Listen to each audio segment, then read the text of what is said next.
community, our school system, and most of all our kids.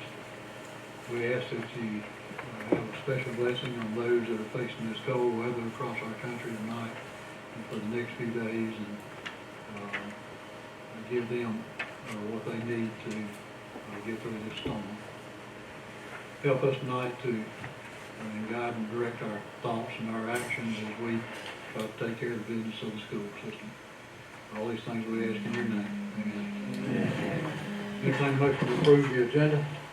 I move to approve the agenda. Second. Motion second, any discussion? All those in favor signify by saying aye. Aye. Any opposed or abstained? Motion carries. Okay, announcement for recognition. Yes, sir. Mr. Hal Wiley, CEO of our College and Career Academy, I'm gonna call you forward.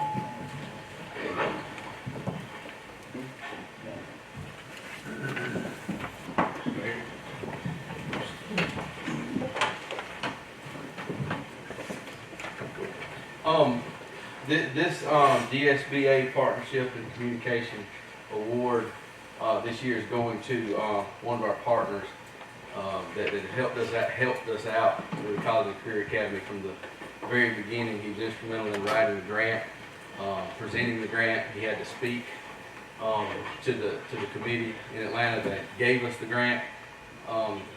This whole job that I've taken on is all about partnerships, and we've got a ton of partners that are deserving of this, but none more than Mr. Jason Dunn and the Fitzgerald-Glen Hill County Development Authority.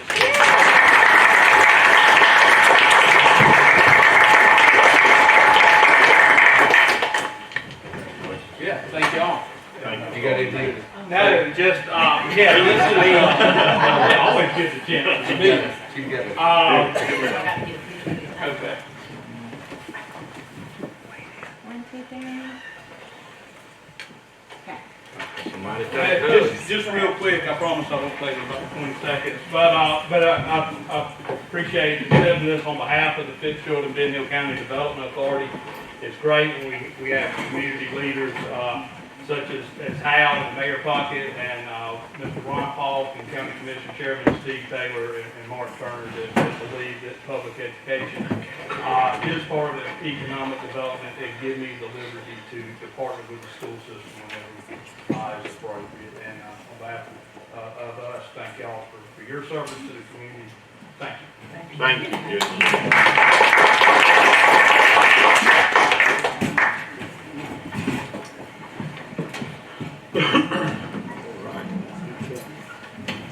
Introductions. Tonight, you're going to get to hear from our brand new maintenance and operations director, and I'm going to ask him to stand so everybody can recognize him. Mr. Ashley Newell, welcome aboard.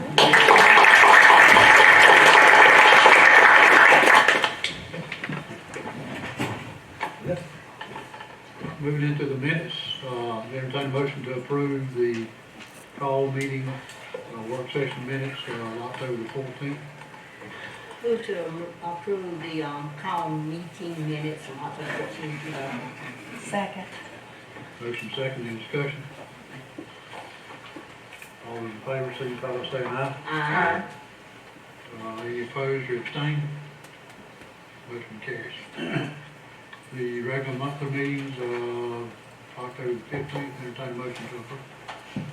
Move to approve the regular monthly meetings for October 15th, 2018. Second. Motion second, any discussion? All those in favor, signify by saying aye. Aye. Any opposed or abstained? Motion carries. Call meeting October 28th, entertain a motion to approve. Move to approve. Second. Motion second, any discussion? All those in favor, signify by saying aye. Aye.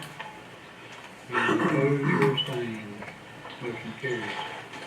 Next item of business, we have a request to speak to the board tonight from Jeremy Cox. Jeremy will do that this time. That's correct. Yes. I was gonna ask Jason if I could have his, if you was gonna use your minutes to me maybe.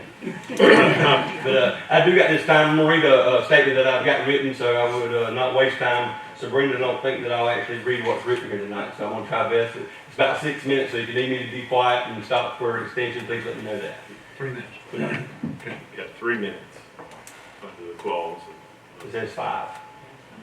Is it 5? Okay. My fault, I apologize.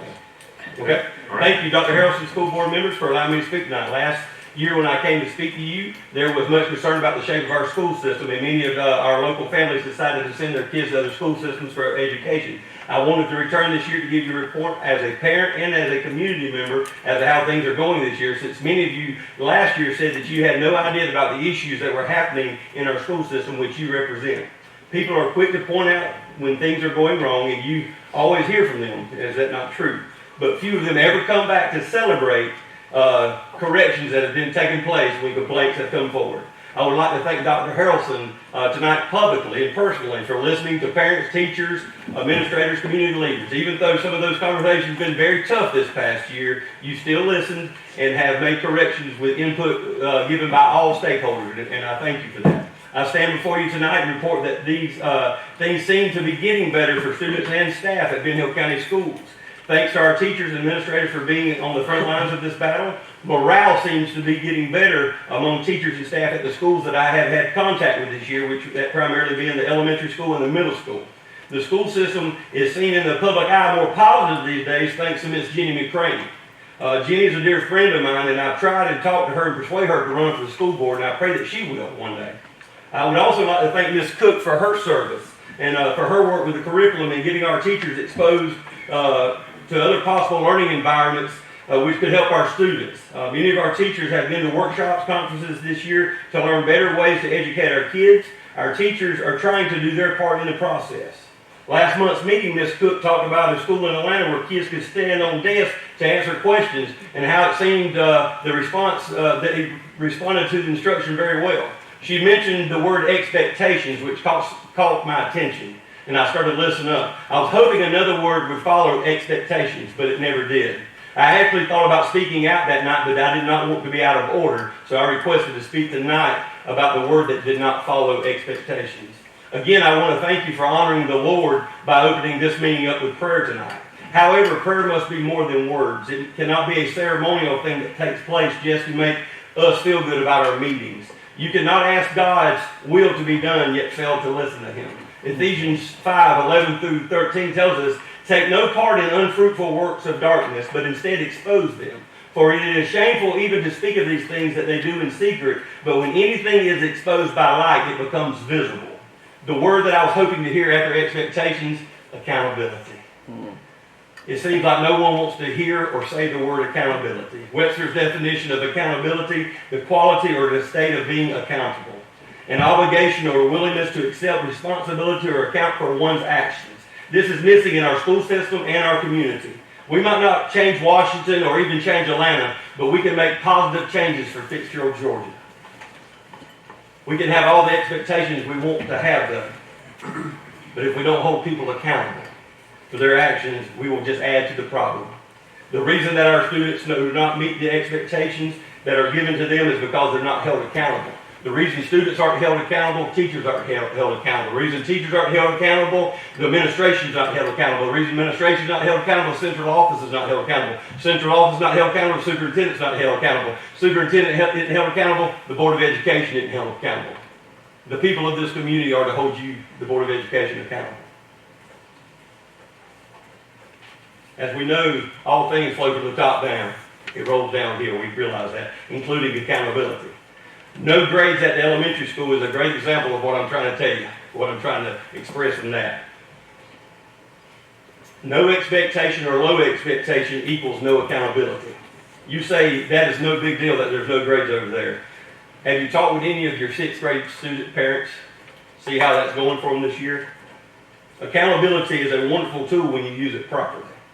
When there is no accountability, there is no morals or ethics, which are to be the guide in how business should be conducted in the classroom, in each school, and in the central office. This is good for life as well, in general. Without accountability, we become unmoral and unethical in the way we conduct business.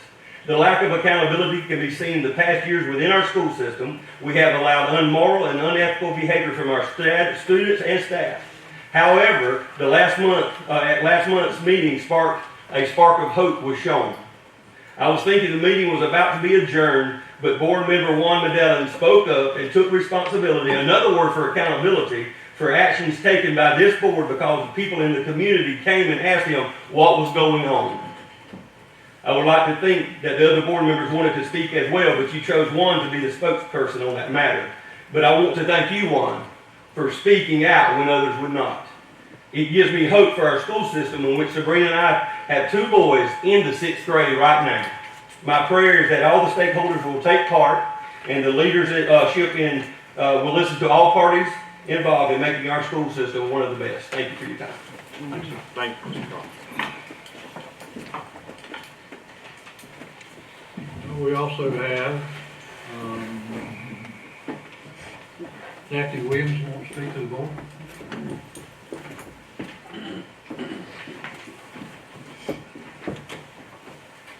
Before I speak, and also want for the board to look at it as I speak. I may not can speak as fast as he did, but I will try to stay within the time limits. I'm a taxpayer and I have some concerns. There is a Georgia law which clearly defines the requirements of, and I wrote everything down so I won't get off topic and get emotional because I am.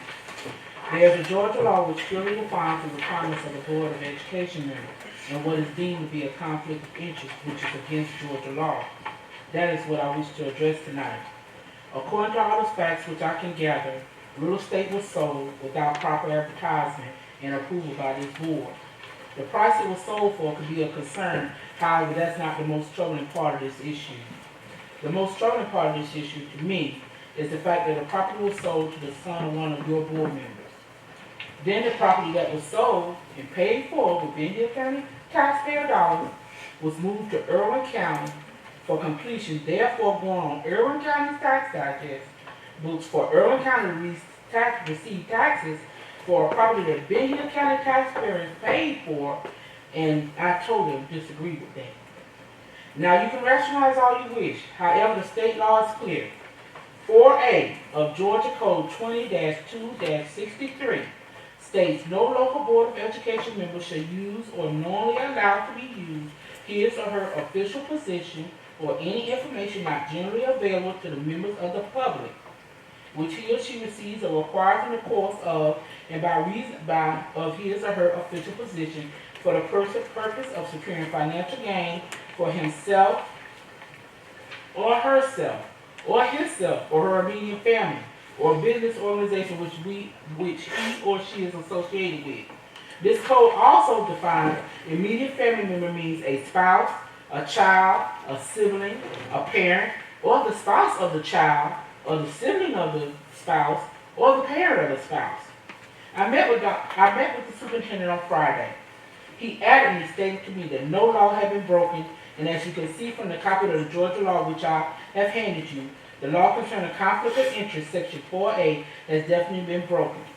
I obtained this information from a third-party attorney friend who agrees that in this situation that the law was clearly violated. I don't know who the superintendent and this board are getting their legal advice from, but if that person has told them no law has been broken in this case, you might want to consider obtaining your legal advice from another source. In closing, what example are we setting for our students? If we allow our Board of Education to break rules with no consequences, why shouldn't our students be able to do the same? Finally, from the great words of the superintendent, Ms. Williams, and that's me, students must understand if they break the rules, they must accept responsibility for their actions and the punishment that comes with it. With that being said, what is going to be your course of action in this matter to ensure this never happens again? Thank you, Ms. Williams.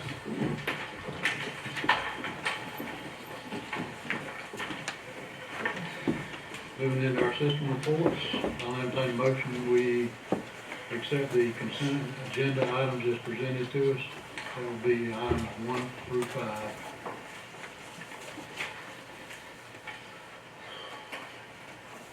I move to accept the consent agenda items on A 1 through 5. Second. Motion second. Discussion, pay bills list. Pay bills list, I'm kinda concerned about this paid bills list. It's only showing $1,099,000. That's because $1,000. it's not complete. You have to It add the couldn't Fund possibly be. 150 expenditures. And not all of this would come back to Fund 100, but the majority of it would. There was another $1,334,933.57 spent in Fund 150. We were just about ready to combine the funds and start doing the journal entries when the ransomware attack happened, so we were not able to get those. So that the public can totally know, we're talking about the expenses for October was, what is that, 2,000,007? When you combine them together, 2,004,000. 2,004,000? Yes, ma'am. Okay. And so that's the bills for October.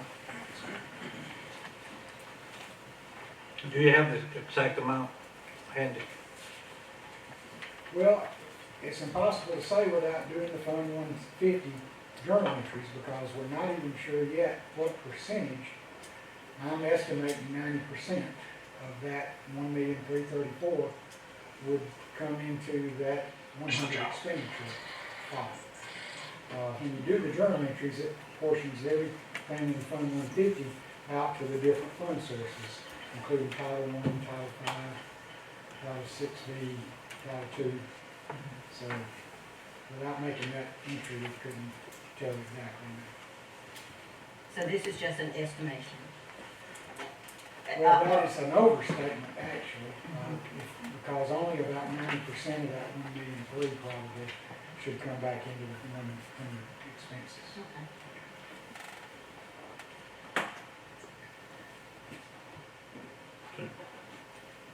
All right, general fund fiscal year to date report. I was also a little bit concerned about this one. We're in the 4th month of fiscal year 20, and federal funds are all zeroed out. The report is not showing that we received anything as of October the 30th.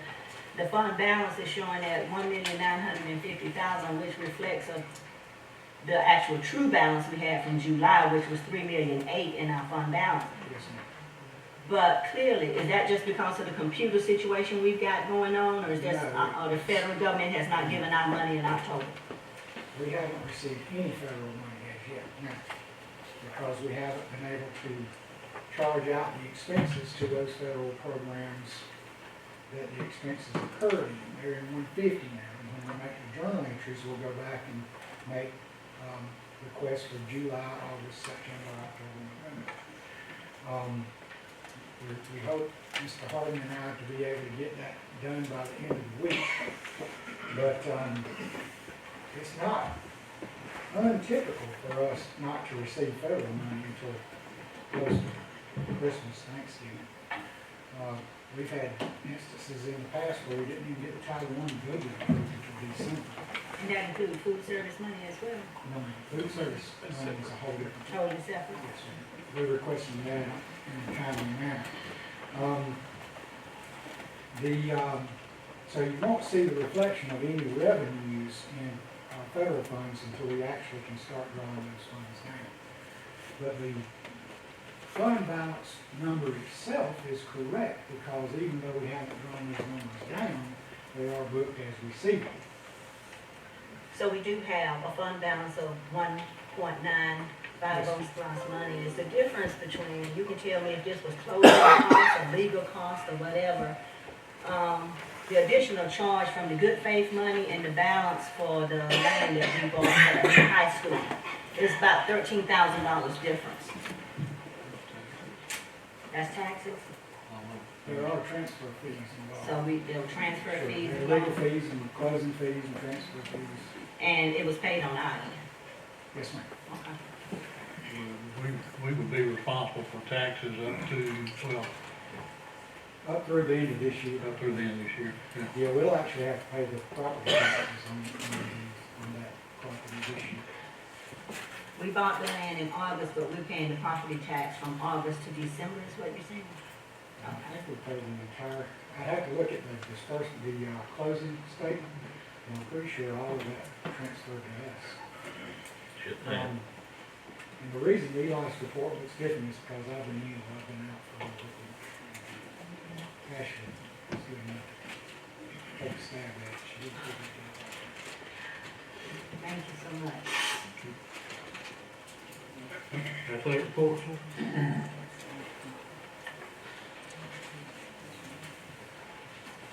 can have a copy of the athletic report. No, and that's one of the things that we still not able to access yet from the collapse that we had. I think they were trying to get that drive back up this afternoon, and hopefully we'll be able to get back. Are y'all able to get? We're poised to connect the book here tomorrow. Okay. Tomorrow morning, he says. Okay. Okay, facilities report. Mr. Ashley Dool.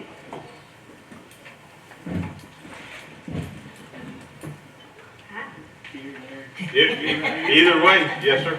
Well, you know, I'm brand new, just started the 31st, so I didn't put this report together. Mr. Atwater, I think, put that report together, the board.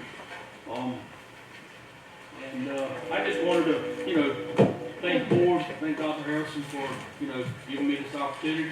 It's all brand new for me. You know, I guess the best way I can say it, I guess our goal in maintenance is to, you know, give the kids and the teachers a safe and working environment.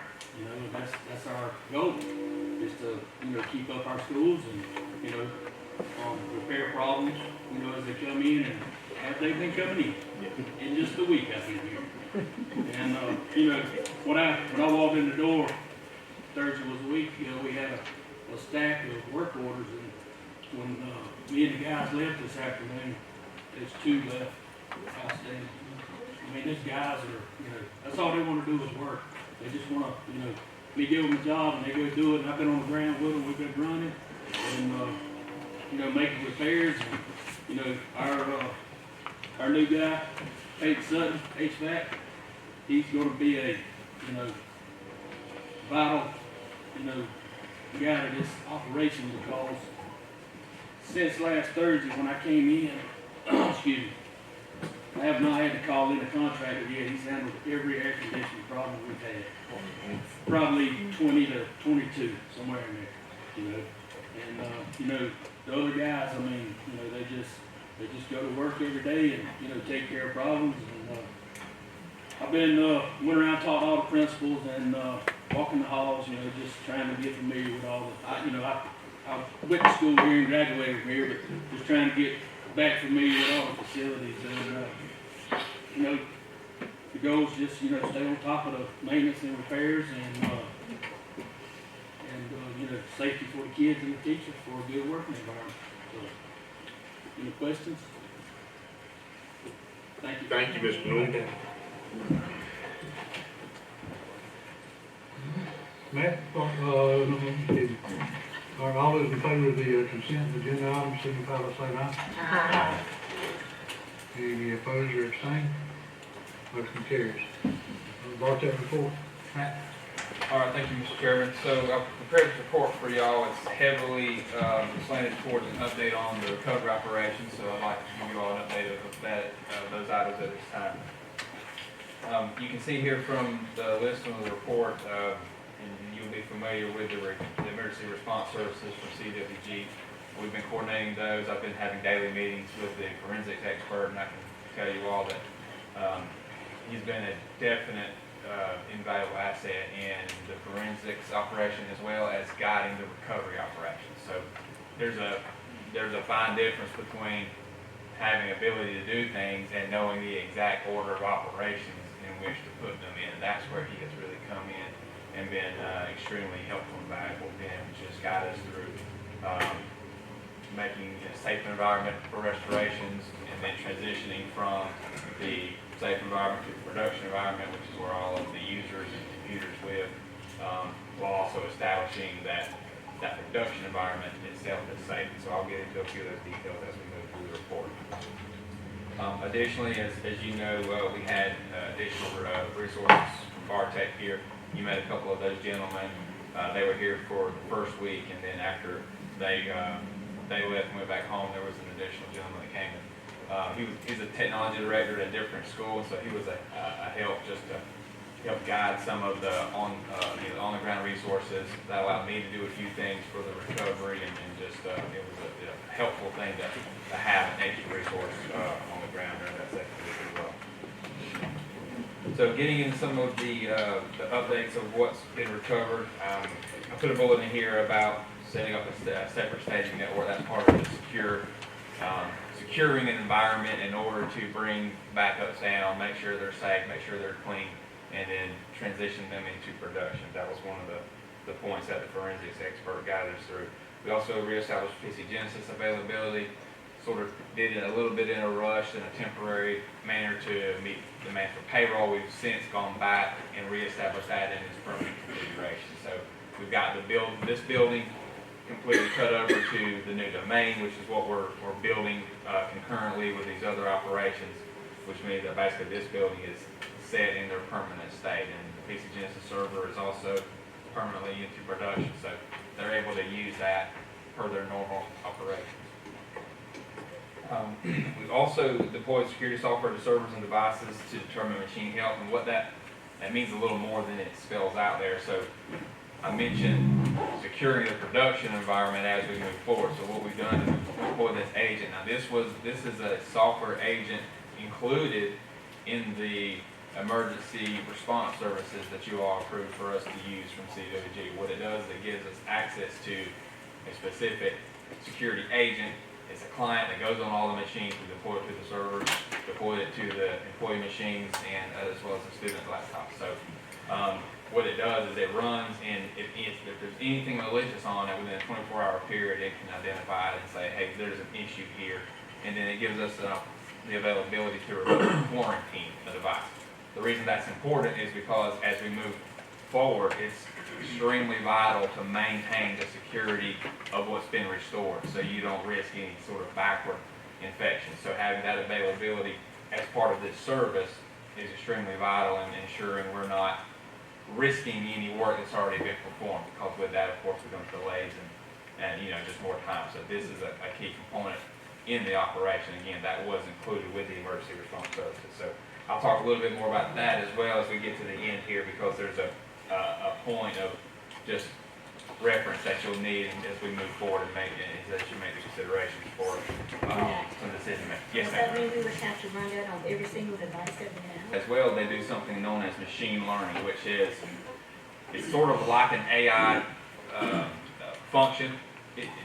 It's not exactly AI. The computer's not going to get up and walk off the table or anything like that. But what it does is it can establish a baseline of normal operation. Then when it detects something that's abnormal, it may not be a signature of something bad, but it can detect that, hey, this is different. Something different just happened, and it can raise an alarm and give us the ability to quarantine it or automatically quarantine it depending on what it is. It's just a higher tier of detection and response. So putting the agent on the machine is not abnormal, but what this does as part of its service set is additional beyond just a standard antivirus program. And again, I'll touch on that as we wrap up, because there's going to be just a point of reference that I think is important for everyone to understand moving forward.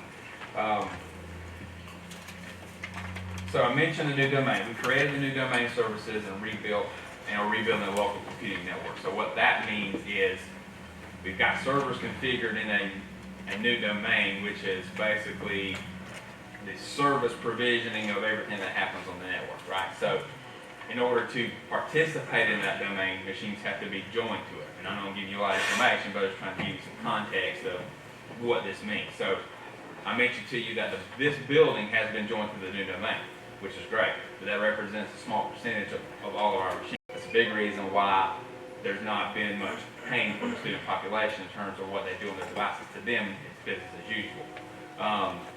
What it does mean is that we will be moving throughout each school and moving employee machines, teachers, staff, administrators, over to the new domain, which will take some time, but we've already started branching out into the schools. I had my team out there deployed starting this week, and as they're getting to the swing of things, we're seeing good progress on that picking up. So as we move through, we're doing things like restoring their documents back to them, but getting them to that new domain is critical, just because it's the new platform on which everyone is operating. Okay, goals for next month. Now again, I know I remind y'all this frequently, but this is written at the end of October, so some of these goals, if not all of them, are in progress, and I have an update to add to it, but I'll go through the list for you and give you an update on each of these. Continue the domain rebuild and transition employee machines to the new domain. That's exactly what I just described to you all. Migrate eTree platform to cloud storage and service. So what this means is, as you all know, at the last call meeting, you also approved the cloud platform for eTree. So I'm working with the SoftDoc support, working with the business office. We have a checklist from SoftDoc support where they say, okay, it's basically like a questionnaire where they say, tell us this, tell us that, explain what your preference is here, and then they take that information and they use that to mold and create our cloud instance of eTree. So we're doing that. I have a call scheduled with some of the personnel tomorrow just to go over the checklist and make sure we're absolutely responding to questions with accurate information and not taking anything for granted. Oh, you asked for this, you must mean this. I want to go through it meticulously with them, be in a strong position to give them the information they need so that we can then transmit the databases to them and they can populate the environment. How long do you think it'll be before eTree is up? I don't have a way of giving you a firm estimate on that, and surely just because there are variables on both sides. We have some, but then they definitely have some as well. And I can speak to some of ours and maybe give you a guess, but without knowing the variables on the SoftDoc side, I wouldn't have confidence that I could, give you a particular payment. But that is something we're actively working on. Okay. Also migrating end-user data to OneDrive Cloud Storage. So our reference restoring people's documents, this would be their My Documents, stuff on their desktop, that kind of thing, that was redirected to a server that has been restored. So as a point of sort of evolution of file storage, we have this OneDrive availability by virtue of everyone having Office 365 accounts. And so we're taking this opportunity that we're rebuilding anyway. We're going to be moving these file sets into the OneDrive cloud. So that'll accomplish several things. It will give them cloud storage, which means you can go to a conference, you can go to a meeting, you can go home, whatever your need is, you can access your document. But it also gives them that automatic offloading that happens in real time. It doesn't have to wait for a backup, it just goes. When you create a file, it goes to the cloud and it lives there. It can be pulled back down from there in any sort of data loss situation.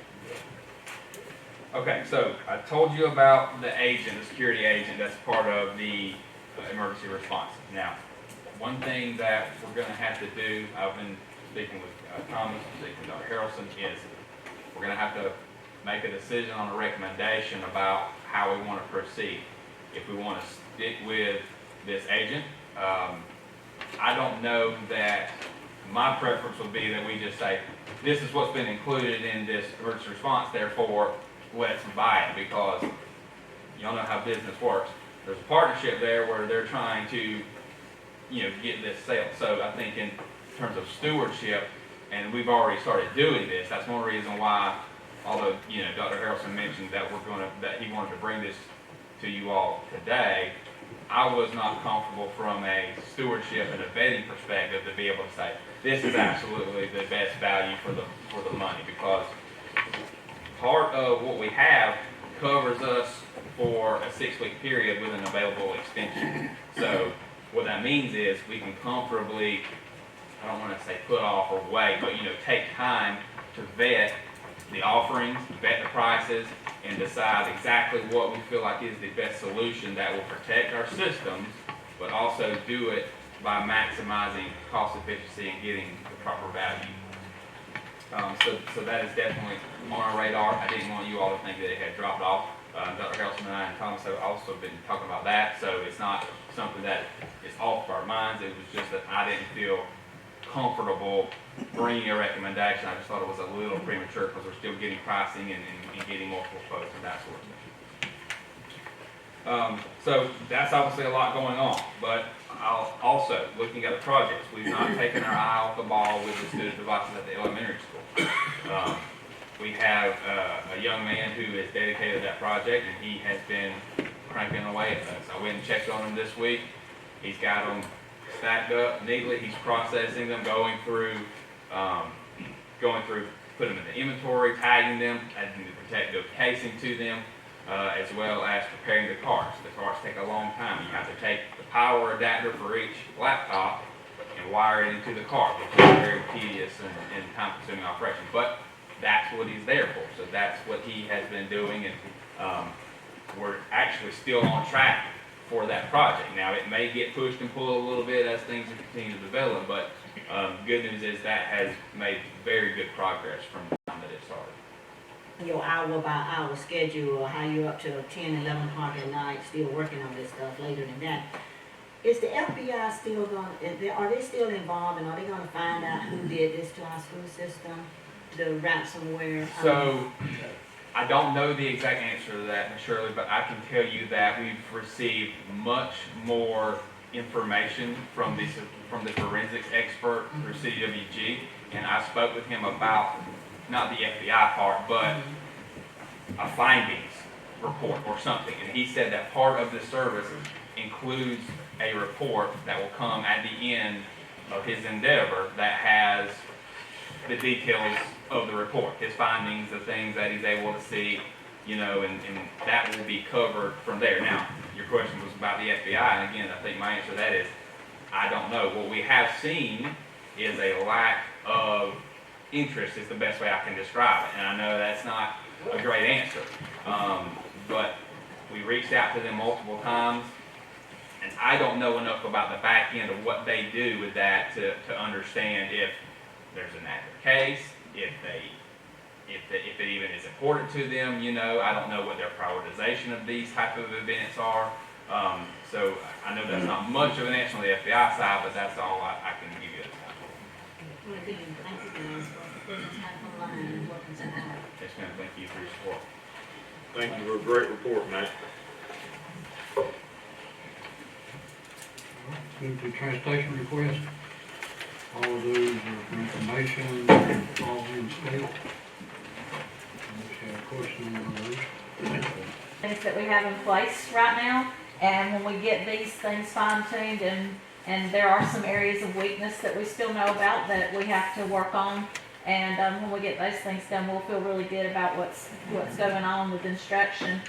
The one thing I did want to talk to you about is that we did have a teacher celebration on November 4th at the Grand, and we took that morning to recognize our teachers and paraprofessionals.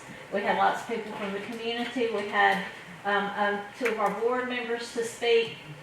Miss Jenny had interviewed students, teachers, administrators talking about their schools and their teachers, and we just had a really good time.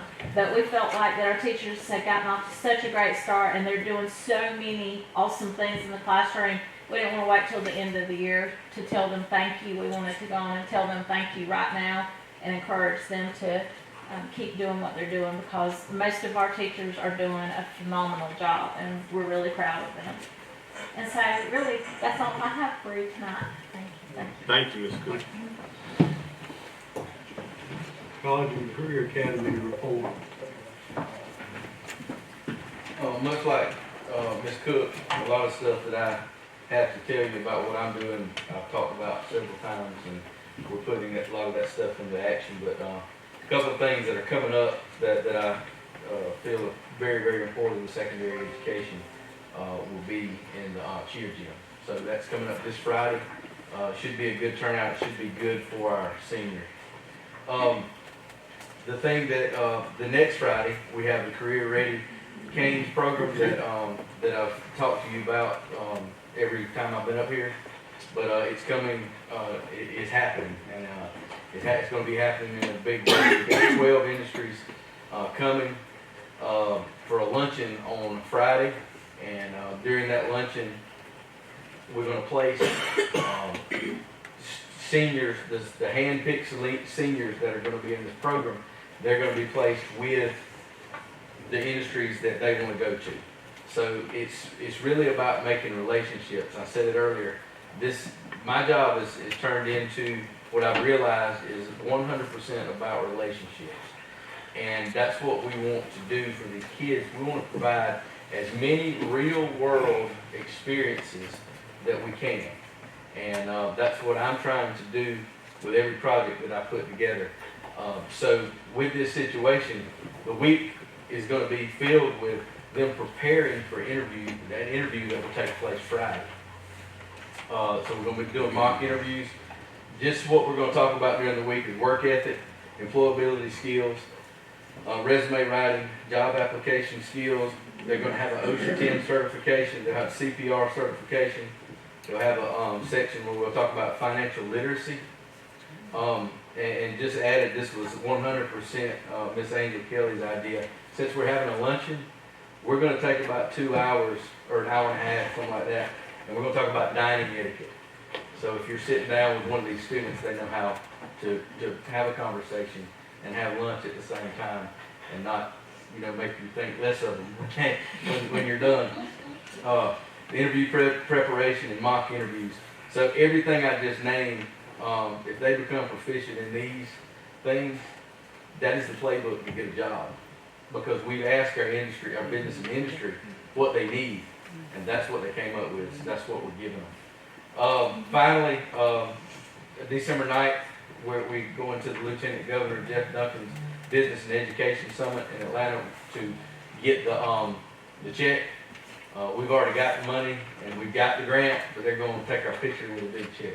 So that's good. The College and Career Academy grant. We're still working on the marketing videos. You'll see those come out. When you see those on social media, share them. Say a good comment. Get tonight where they ask us questions. It's how do you partner?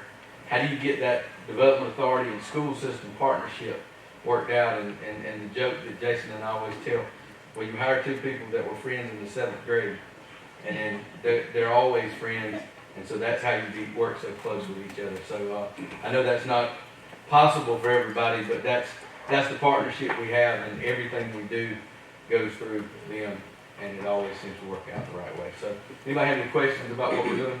Mr. Wiley. Yes, ma'am. I wanted to go back to something you said about hand-picked students. Has Ms. Kelly picked in the seniors that's gonna be given this opportunity? Okay, so I mean, is there a Miss- grade criteria or? yeah, they were picked by Mr. Heitzman and the counselors, the people who and the teachers, pretty much the people who know the kids the best. These are kids that are more than likely going to be in Fitzgerald. So it is based on their personal interest Yeah, as well? it's what, and the kids that want to come. Now, there's a lot of people, there's a few kids that we said, you really need to come, and they don't want to come. So, it's the ones that want to be there and are more than likely going to be, if they're not working in Fitzgerald, they're going to probably go to work somewhere right out of high school. Now, they may go to work and then continue their education. There's a few of them that are doing that. But these are kids who are ready to go to work probably in the next 6 months to a year. And so these skills are going to, like I said, it's the playbook to get a job. If they listen to what we say during this week, they will be able to get that job. Now, it's up to them to keep it. They'll get it. Thank you so much. Any other questions? Thank you. Thank you. Thank you, Hal.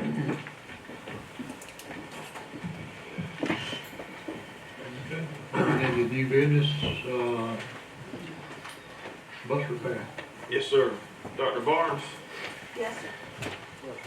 request approval for bus repair for the Rush Truck Center. Yes, sir. I submitted a purchase order and, we have a 2007 bus that, is in need of repairs. It's about $13,000, $14,000.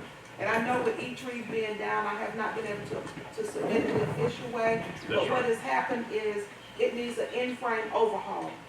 And, that will give you many more years on this bus versus getting a brand new buses. We know how much a new bus costs because we just purchased 4 of them. But we got quotes and this was the best deal to do an in-frame overhaul, and they'll be putting new injectors in those buses as well, because there are a couple of injectors that need to be repaired, and we have to have some new valve covers And so that will include all of this, and that's what that $14,000 is for. When the buses break down, we take them over to Tifton, and if it can be repaired for little of nothing, they repair it. But if it's a large quote, like over $10,000, we have to get that information. And after we talk to them, this was something that we really needed, because like I said, it's a 2007, and it still has plenty more years on it, and it's a good bus, and so this is what I'm recommending, so we can get many more years out of that bus. Very good. Thank you, Dr. Barnes. Yes, sir.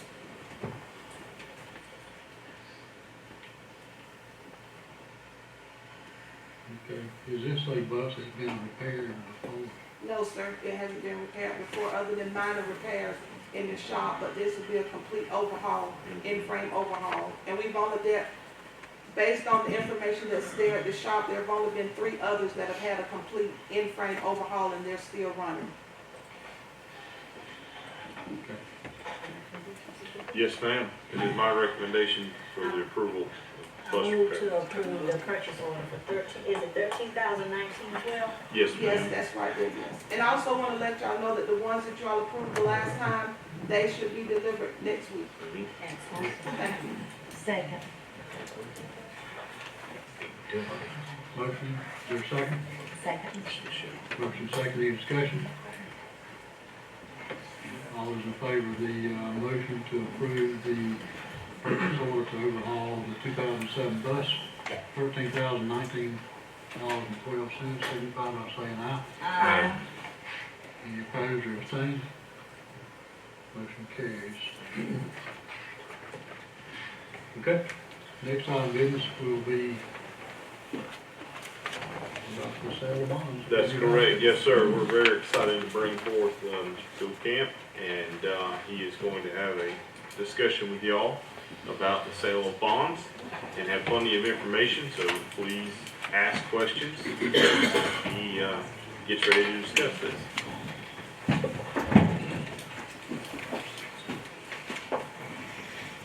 Hello.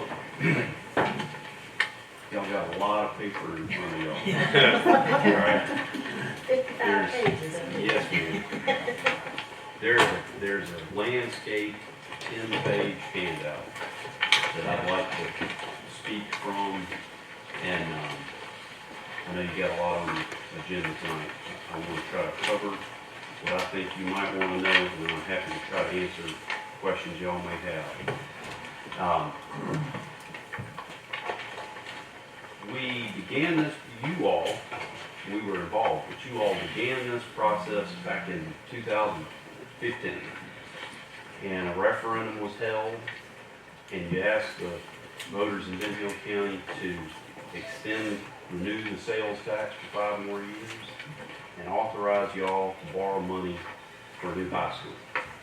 And they authorized up to $27,400,000 of debt, okay? And you've done a lot of work since, and this is the part to complete that project. So if you would look at page 2. I'm here tonight. There's been several other folks that have worked with y'all on this process. Frank King, Tom Owens, Gabe A, and a lot of folks that I don't have time to name, but we all appreciate being able to be here, and I'm happy to represent. Page 2 just shows you what's been going on here lately. Your bonds stretch out over a 17-year period of time. The average life, that's the term we use, is about 10 years. So this is the 10-year treasury yield. Things will go up, things go down, and Dr. Harrelson and I and Mr. Rachels and I have talked about what's been going on in the market. I want y'all to see kind of what's been happening. Page 3. Well, this is a long-term look at what's been happening. So from 1 to 30 years, that's your bar chart. The dark curve across the middle is an average for the last 25 years. And the red line shows you where we were Friday. Right, this is the AAA tax exempt scale. And all I want you to see is, yes, rates have come up a little bit from where they were at the very bottom, but generally speaking, all along the curve, we're very near the bottom. And again, your average life is about 10 years. So if you look at that 10-year bar, we're a lot closer to the absolute bottom than you have been over the last 25 years. Page 4. Your bonds have been rated by Moody's Investor Service. And we brag on these two gentlemen. They did a very excellent job of representing your school district, and I did a good job of staying out of their way. A2 is very good. 10 years ago, when we helped you all with your general obligation bond sale, y'all rated A3. So we got an upgrade. You got an upgrade. So that's very good. Our bonds will pay back, principal will be paid back from 21 through 37. And the average yield, that's the average rate, the return to the investor, your cost, is 2.06%, which is very good. And I'll explain why that's good. Page 5. A lot of numbers on this page. But that yellow highlighted column, yield, that's the main thing.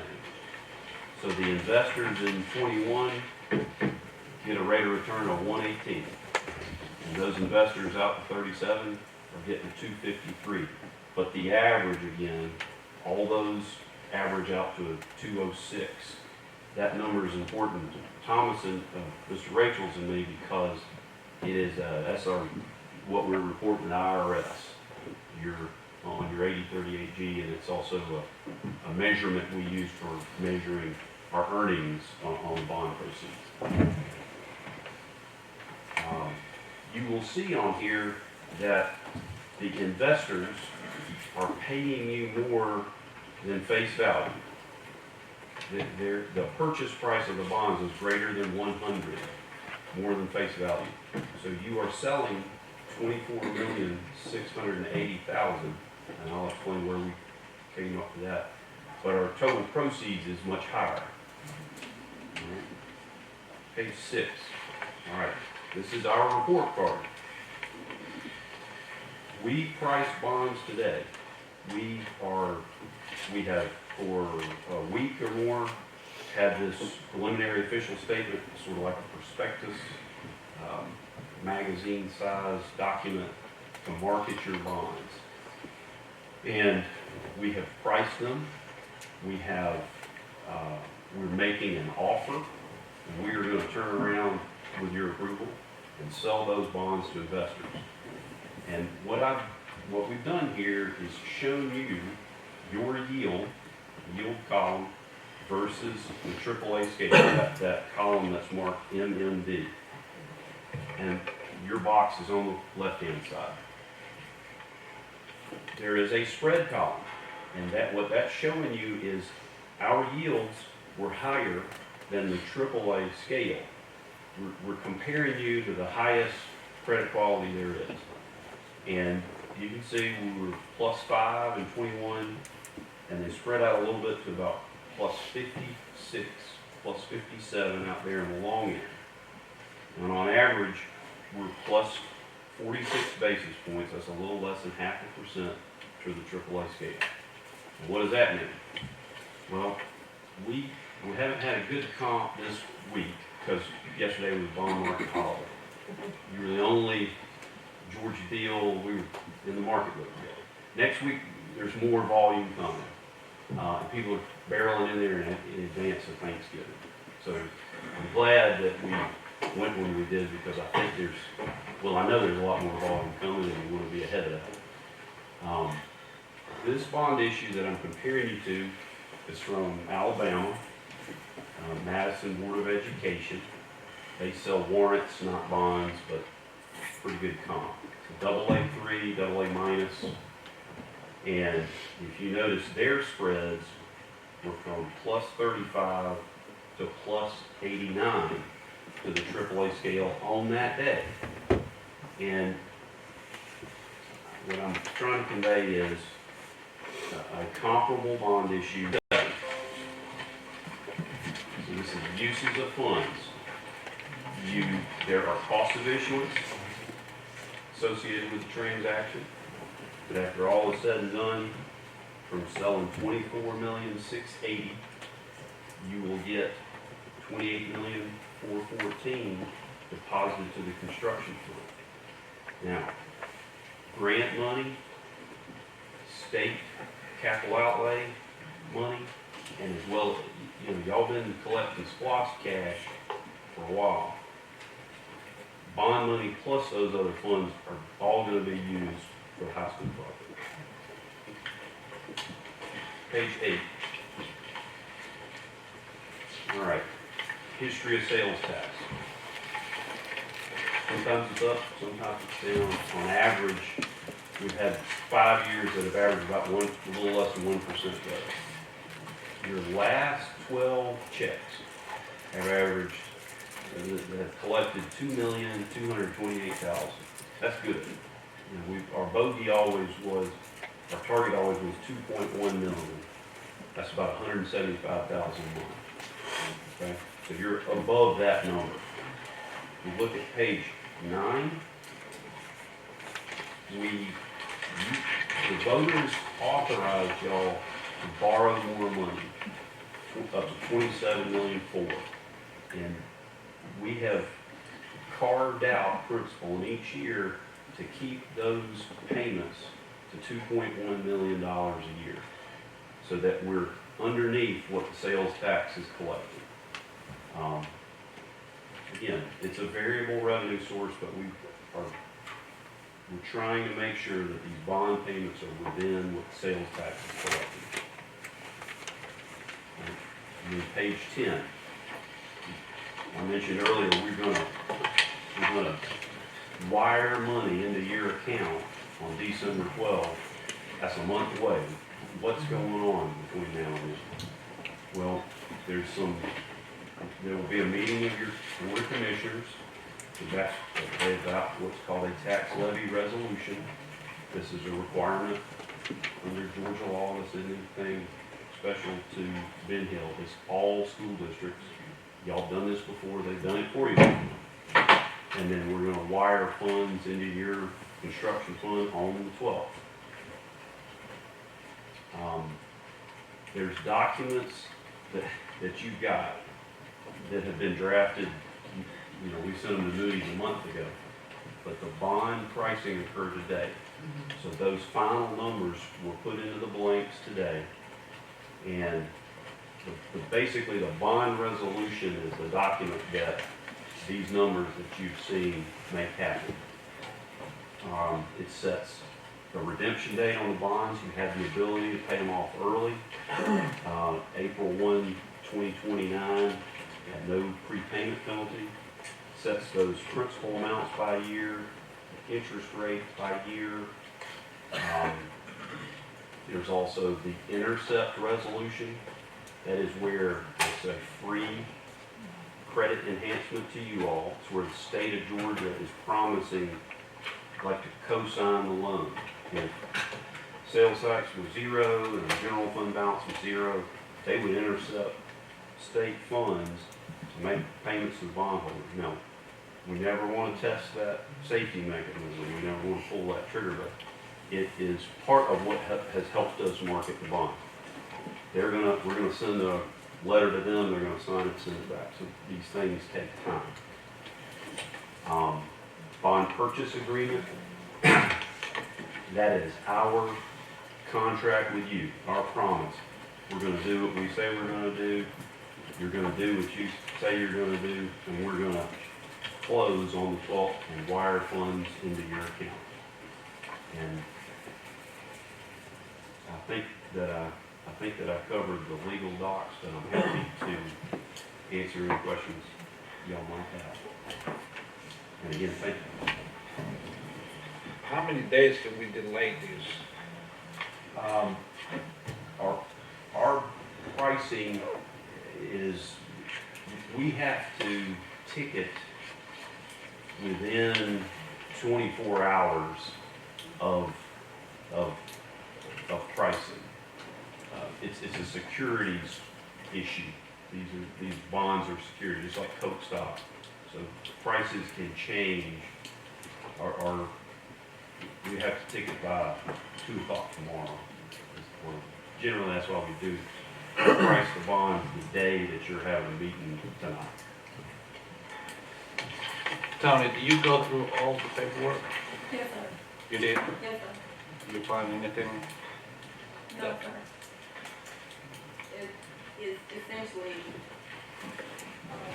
standard forms that we used in the past with prior resolutions, but there's nothing out of the ordinary that jumps out. Can you go back to page 8, please? Yes, ma'am. Okay, I know, I see that 219, we only got 10 months in, but we will have, close to 2.1 by the end of this year for our splash collection. 2018 was a little bit less, 2,119,000. Yeah. And then if you take the last 2 months of 18 and 10 months of 19, you've gotten 2,228,000. But I guess what I want to clarify is that our payments are going to be like 2.1 million. And so that's not going to leave us very much wiggle room to do anything else, That's true. anything else but build that high school That was for the plan. 17 years. Yes, ma'am. Just wanna That's make true. sure. That's true. Okay, just want to make sure. We knew that when we started. Yeah. Just want to make sure it's covered. No stadiums, no astroturf. This is it. Thank you, sir. Yes, ma'am. Yes, ma'am. Thank you, Mr. Camp. You took a Appreciate very it very, very complicated, a complicated matter and made it much easier to understand in the 55 pages. And I- But you got this right. I'm not Tony? in the timber business, but we did kill a bunch of trees. Yeah. Thank you. You did an outstanding job, and we appreciate your time, and we appreciate y'all's service. Thank you very much. I'm sorry. Yes, ma'am. Chairman Smith is support item, the post-issuance compliance procedures. Oh, I see it now. Those policies and procedures. Post, yes, sir, post-issuance. It's fine, compliance it's fine. procedures. Yeah, roll it down. I see it. Excuse me, all right. It'll be those 4 items. I'll make that motion. Motion's there a second? Second. Motion second. Discussion? Be ready to roll. I have a question. Yes, ma'am. If we were not to approve this tonight, how will that affect the process of starting the school? Mr. Camp can help me a little bit explain it, because he had to explain it to me. So let's say that we said, no, we're not gonna do it now. But we came back in and said, we wanna try to do it in December. They're gonna have to go through the whole advertising process again, put it out there, and see what the market is. He's explained to me that the market is going to be very, very, very heavy come towards Thanksgiving, that it's gonna be congested with a lot of bond sales and things like that. Right now, the way that we understand it is, the good Lord has blessed us in the fact that all these things have come together, and we're receiving the best opportunity for our bond sales at this point in time tonight, within a 24-hour sale. The projection of what it is down the road, I don't think anybody has that answer. I mean, but how far out would it put us in starting this? It's, it could delay us greatly. Let's just say that it didn't turn out to be the way we wanted to sell bonds, and it was $3 million lower. And we said, well, we're gonna wait another month because we gotta get it together. Well, all these things, now you're in January. The availability of what they have now, it's a 30-day window in there of when we could receive our money. You could extend that window from 30 days to 60 days very easily based off of that in your sales. So therefore, it could push things down the road that if we're looking at starting water and sewer easements, things at an advantage. So the process of what we have in place and keeping the timeline, I can't give you an answer because I don't know what it could do. It could be, we could sell it and get $250,000 more down the road, but we could also get $2 million less. The issue is nobody foresees what's coming other than what they just project, but they know that there's a lot of people getting ready to sell a lot of bonds and the market's going to be very heavy. So therefore, that might not be as advantageous for us to receive as much funding as what we're receiving as we are tonight, and that's why it's been brought to the position tonight. And you know, I'll be the first to apologize. I don't like having to rush anybody based off of any issues, but the charge has been is Sean, you got to keep us on timelines because time is money and money is time, and I'm trying to be a good steward of the taxpayers' money and get as much money as I can for what you're asking me for, so that we can have better decision making down the road. So if I understand you, we cannot make a single move to start working on the new high school until we do this. You don't have Any the way? availability. Yes, All ma'am. right. Yes, ma'am. Okay. If I might interject here, I know there's some consternation about the timing of the production of the documents for your review and the process. This is, they have to price the bonds, so the documents change every time that happens. You'll never have the ability to have several days to review the overall situation based on a given day's pricing. So you price it, you fill in the documents, approve the documents. So either way, we only gonna have a 24-hour window. Correct. You know, if you review some of the expenses here, you're paying a bond counsel a lot of money. Market changes. So you have to go back to the drawing board. But I understand our apprehension, it's just, every time the board make a decision, you know, it's someone that plays Monday morning quarterback 2 months later and decide that we made the wrong decision. So that's where the apprehension is coming in. But I do thank you for the work that you've done, and we do know how very difficult this financial stuff is, and we do want to move on our instructions. Yes, ma'am. So, to get this body, all the IRS rules Right. on earning funds. And yes, sir, it's gonna sit in an account that's gonna earn money. But we need to proceed with due diligence and spend this tax exempt money. Yes. Yields are low. You have the ability to reinvest on a taxable basis. So sometimes, believe it or not, we can earn a profit. We're not there right now. Your bond yield's at 206. One of the investment funds we've been watching is a 189 right now. So it's a lot better reinvestment rate than 2 years ago we'd have been at like 1% or less than 1%. So what is it right now? 1.89 is the reinvestment rate on one of the funds we've been watching. That's the Georgia fund. Look, it'll buy us a school bus every month. That's the thing, is that we have to look at it from an advantageous standpoint that, yes, and I was referring to, you couldn't just sit in there and have it for a year or two and say, well, I'm just gonna gain this. There's a percentage that must be spent during that time period. Remember, we invested in 2006 in the bond market itself. Yes. And we actually had to hire an arbitrage lawyer Yeah. to go through that and make sure that we were on the right side of the law. That's a good problem. That's a good problem to have. You can get them new school buses. That's correct. Good. Yes, sir. Good. It's I won't show it. as advantageous as I've ever seen. Or something.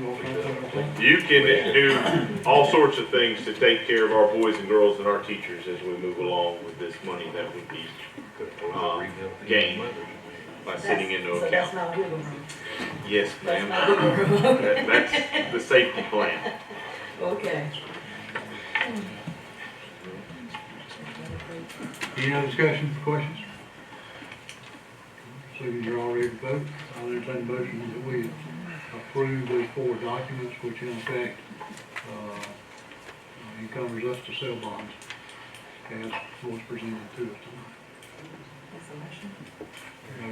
Motion is second, starting to make. Hey, Tony first. Tony and Ms. Michelle.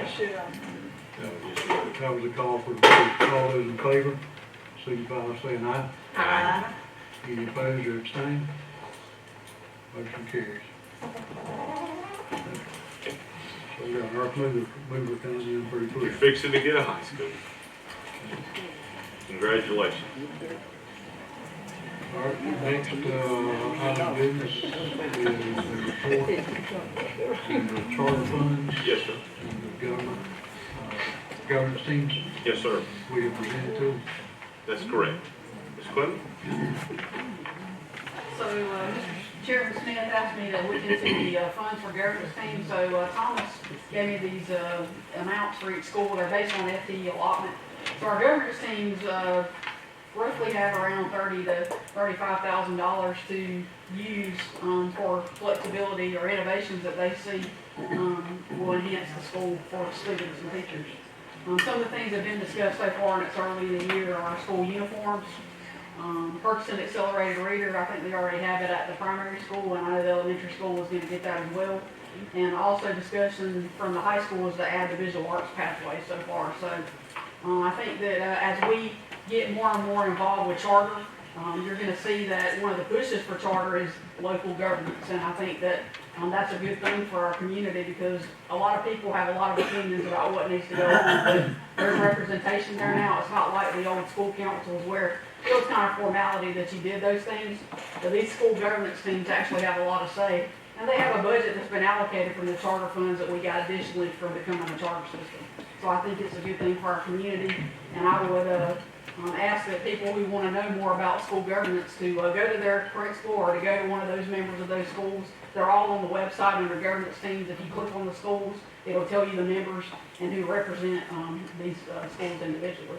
So I Are think it's those a good thing. meetings, I'm sorry, Yes, are ma'am. those meetings open to the public? Yes, ma'am, they're open to the public, they're kind of run like a board meeting, you have to advertise them, and, I think we have 5 to 7 members, some have more on school governance teams, but I think that they could be highly effective in school change and actually helping our culture and our community come into our schools and to see the good things that are going on. So I would encourage the public to get involved with those local school governance teams. Governance team members are selected or elected? They're elected and selected. I mean, sometimes you have nobody to come to be elected, so there's people that want to be a part of it, but nobody will show up to elect anybody.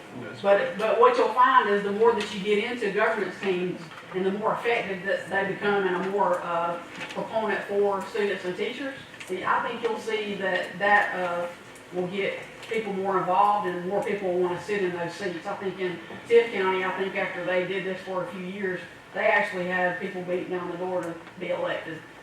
So, you know, that's a bigger community than ours, but we have a lot of people here who So don't just have to a voice. clarify, each school has their own little board of education.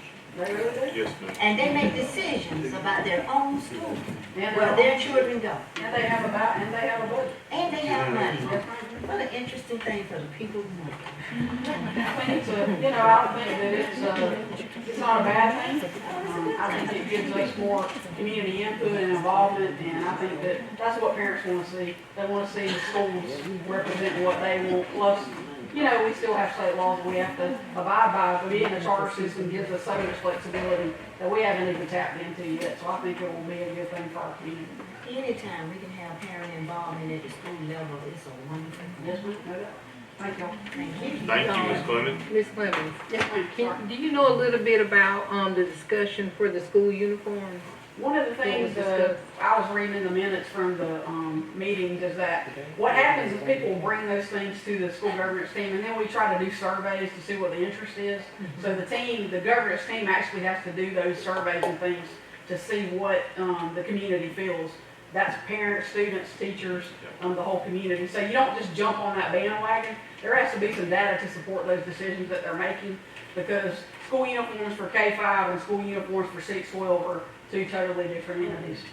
They serve as identity for, it actually takes identity away from all students and makes them all equal. So some people like that, some people don't, so the surveys that they're collecting from this, I think will open our eyes to a few things. You know, this Do is you know the happening. results yet, or you No, don't? ma'am, I do not so far. Ms. Teresa, over the summer, I had a numerous amount of parents call me about the availability to go to school uniforms, specifically at high school and middle school. And one of the reasonings that everybody continued to bring to my table was that they wanted equity. And that in today's world with students, it's about what this person has or this person, and then I've got to go buy this for my daughter or son because these people have them. And they asked that, you know, if we went to school uniforms, everybody be the same. And I wouldn't have to break my bank account because my child is not being happy because they can't keep up or have this or have that. And it was a great point. So that's why I asked them to go to their school governors teams to bring that up so we could survey it to see what the likelihood would be if that is what they want. Thank you. Thank you. All right. Quote on cyber insurance, we don't have anything on that. Well, we do, actually have a number, if you're interested. When they first offered us cyber insurance, our carrier, beginning of the year, that premium was gonna be in excess of $13,000. I got Hank to go back and, price it outside of, our primary carrier. And we got a quote of $4,649, but we had to submit another application that has not been approved as yet. So we're waiting to hear back for that number to be confirmed. That will be on top of, yes, on top of our regular insurance. It'll be additive, but it will. Monthly fee. That's correct. Annual figure. Okay. Matt, well, is it possible for us to get a figure of what this last collapse has cost us, so that we have something to compare? If we're gonna buy insurance to keep things like that from happening, right? Or to be reimbursed or to cover our costs when things like that happen. That's correct. And so I was just wondering, will you be able at the end of this, after everything is fixed, give us a total of what it, extra time, what it cost us overall, or it's close? I don't think we can do that. I mean, I think we'll definitely have some easy items that we can tally, you know, the extra expenses that you all acted on. Bringing in the experts Right, and exactly. All that contracting the stuff will extra be easy people. to tally. Just something to give us an idea of, you know, how when someone wants a ransom of $500,000, you know, how do we respond to it? And if the cyber security insurance is going to be a good thing for us, which I think it is, and that doesn't sound like a bad price to me. No, ma'am. And with what just happened to us, is there an insurance and assurance from the insurance company that they would have covered Us these in things? a similar situation. The insurance that we're talking about is actually to pay the ransom. To do what? They pay the ransom. But is that a good thing? I mean, won't they just keep coming back again and again and breaking into our system? Well, we hope not, because we hope we're getting much better prepared for that eventually. Part of what we're doing is hardening of the system, so it's gonna create probably what feels like some pain points to the users, but it's just what has to happen. Can we put a tracer on the check so we know where to go? Sorry? Can we put a tracer on the check so we know where to go? They want Bitcoin, interest Bitcoin. Okay, thank you. So you'll be back with that information at next month? Yes. If the insurance company accepts our application, that is the rate that we would be granted, yes. We'll If come not, back. they may want us to give them some extra information, better information about what the occurrence that is happening was, a number of things. Just as soon as we get a firm commitment, I'll make that. So we're saying if it's under if it's that amount, y'all go ahead and do it, it's under $10,000. Yes, sir. Well, we'll bring it back to you just so that we can make everybody aware of what's gonna happen and what it will cover. And give you a copy of it so that you'll understand it. I We mean, actually everybody already needs. had some interruption of business services coverage in our Yeah. current. I mean, we're looking in, we filed a claim, so we're hopeful to be able to recoup some of our expenses. That's correct. Relative to that extra stuff that's going on. Okay.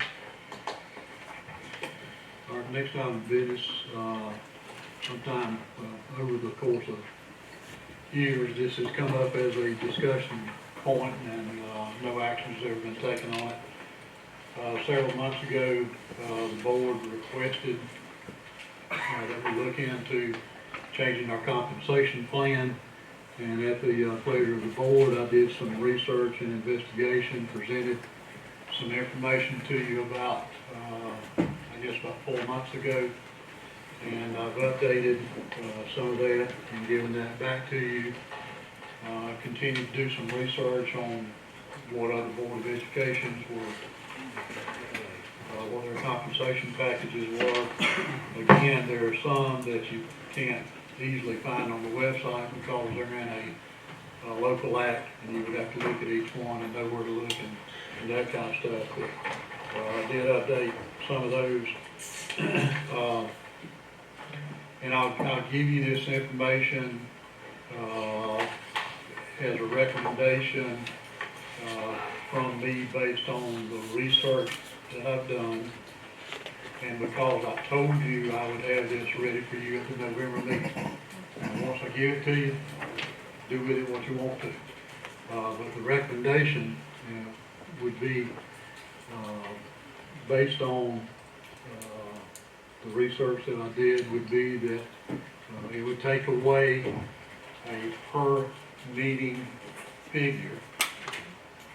Part of the concern that some of you had voiced was there's a difference in qualifying fees. This would tend to level that out some, although there would be occasions where it would still be different. If you had a board member resign or a board member to be replaced by death, illness, that kind of thing, you would have somebody else come in to that position, and that new person maybe would only be covered for a part of a year.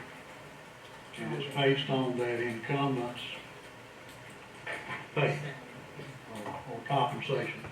So it's, I mean, it's gonna level it out in a pure world, given that you have a pure world. But the recommendation that I would make to you would be $300 a month for board members, $400 for the chair, and it ain't for me, that's just strictly in the future.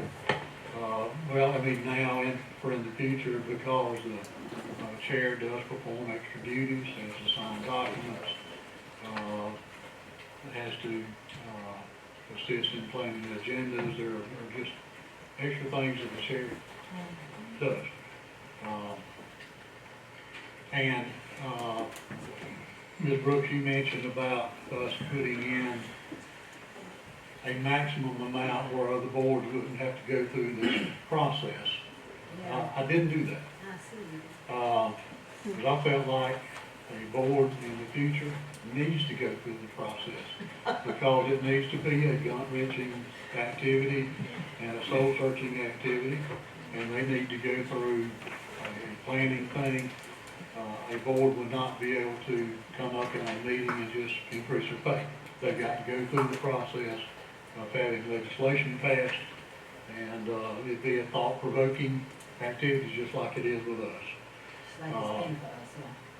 This would still be, and it doesn't matter, I'm just, again, pointing out figures, it's still less than what city and county government and Bentonville County are paid. They're paid on a monthly basis. This would mean that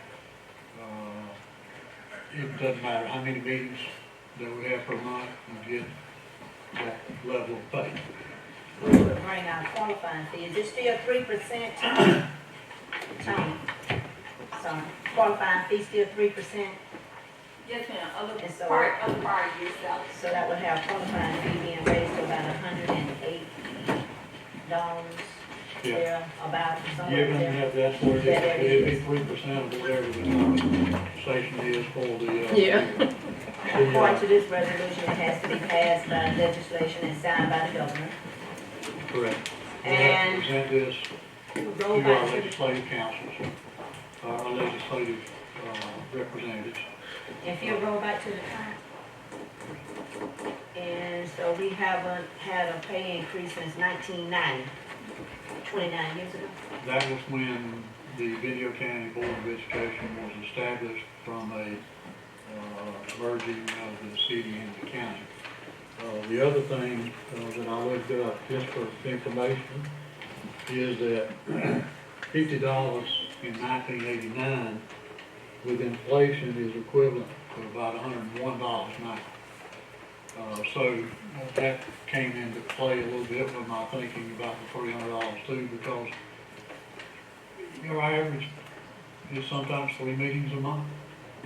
So it brings you up with inflation to what $50 was equal to back in 1989. The other thing I thought about is we oversee 400 employees. We oversee the highest educated workforce in the county. And responsible for the things that go on, federal budget, county budget. You don't have to worry about your, well, attendance is taken care of in a different way. Right. If you don't come to the meetings and you're making this money, there'll be something to pay. Yeah. But you don't have to count your attendance and worry about the $50 per meeting and that kind of stuff. It'll just be a flat rate regardless of the number of meetings. Could be 5 meetings, it's $300. But again, I'm giving you information and figures that I came up with. You want to do something with the figures, that's up to the board. I'm making it a board issue, not my issue. Make this resolution for board compensation increase. Second. Motion second, discussion. Also attached to that was with the resolution is also a bill that could be given to the, and it's just recommended to them, but they can write their own act, but this is what it would generally look like, and the sections that it would change. Any discussion? All those in favor signify by saying aye. Aye. Any opposed or abstained? Abstained? Opposed. Okay. Motion carries. One opposed. Okay. All right, we will proceed with, passing that along to our legislative representation. We have a confirmation of a vote that we took to approve $12,042 to be paid out of the L4 Georgia grant, the reading grant. That's a prior action vote of 1021. There's a motion to approve that. I'll make that motion. Second. Motion second, discussion. All those in favor, signify by saying aye. Aye. Any opposed or abstained? Motion carries. We have a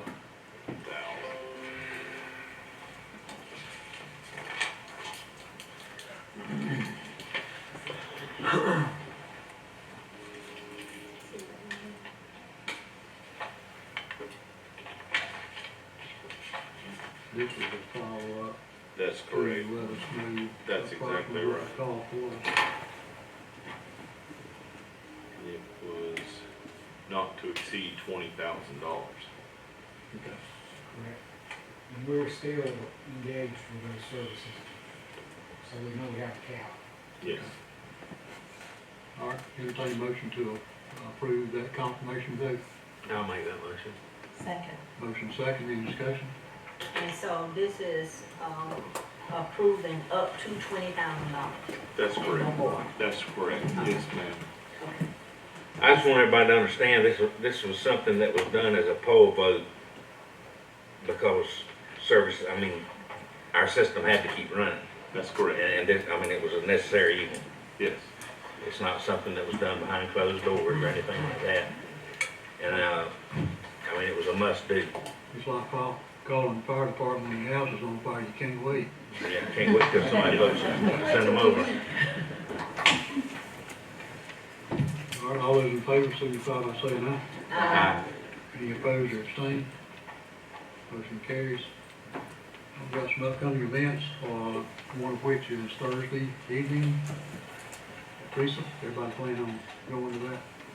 I don't know if I can get off work. Yeah. Pardon? Yes. Who wants to ride together? You wanna ride together, ride, everybody planning? What time we leaving at, we leaving at 5:30? No, we gotta be there. Gotta be there. Lord. I have a child nutrition day. It's not a problem, Cheryl. We're just remember Rossville.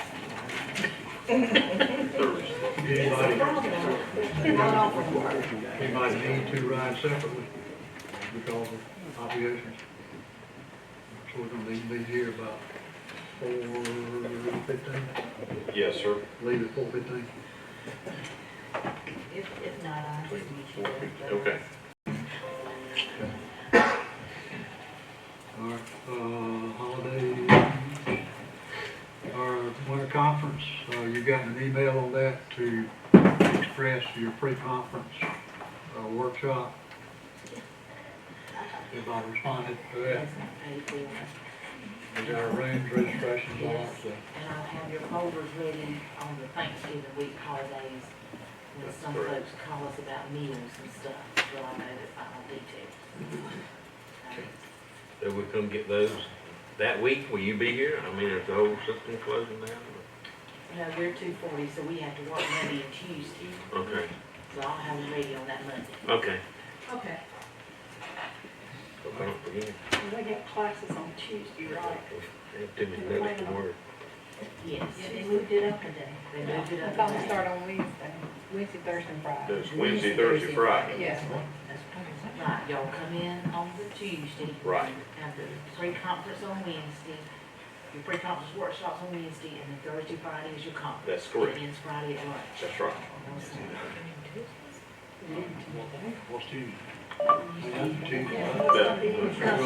you need to fix it. We're not gonna be there on Saturday. Yes, sir. It's cold out. Friday, Saturday. That's correct. Tell me when I go Friday. Conference on Thursday. Well, it's nice to know that now. My wife's got to work. Well, my wife's got to work Tuesday. I'm gonna take trouble. Fifth and sixth. Right. Should be Thursday, Wednesday, Friday. Thursday, Friday. Free is on Wednesday. Saturday, always. That's what it's always been, but that's not what it is. Fifth and sixth is Thursday, Friday. Get it all taken care of. Now, something ain't right about this, because I looked this thing up several times, and I've got it marked on my calendar. I wouldn't have put it on there if I hadn't read it. It's on the internet, it's got to be true. And what I read was on the internet, it's got to be true.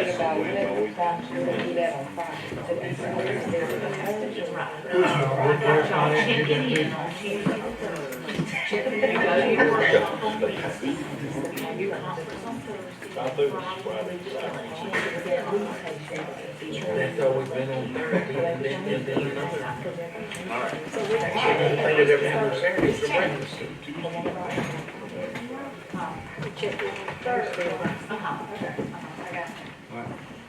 I'll be there in the afternoon. When we get back, we've got a meeting on the 10th. I can't find that for 15. Christmas holidays, okay, moving to personnel. We have two recommendations, entertain a motion to approve Austin Johnson as paralegal.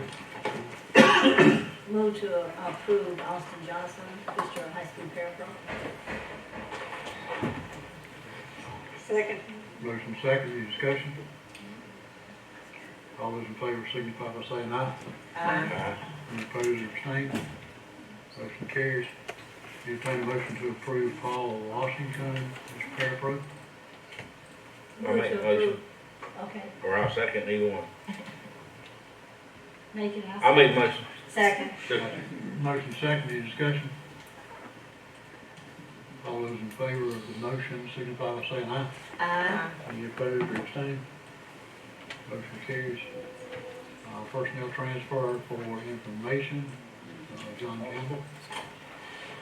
We have a resignation that we have already, by prior action approved, because we had to get the job advertised. And that is, I entertain a motion, we accept the resignation of Christopher Rodriguez. Move to accept resignation. Second. Motion second, any discussion? All those in favor signify by saying aye. Aye. Any opposed or abstained? Motion carries. No further business come forth tonight, I'll entertain a motion to adjourn. I make a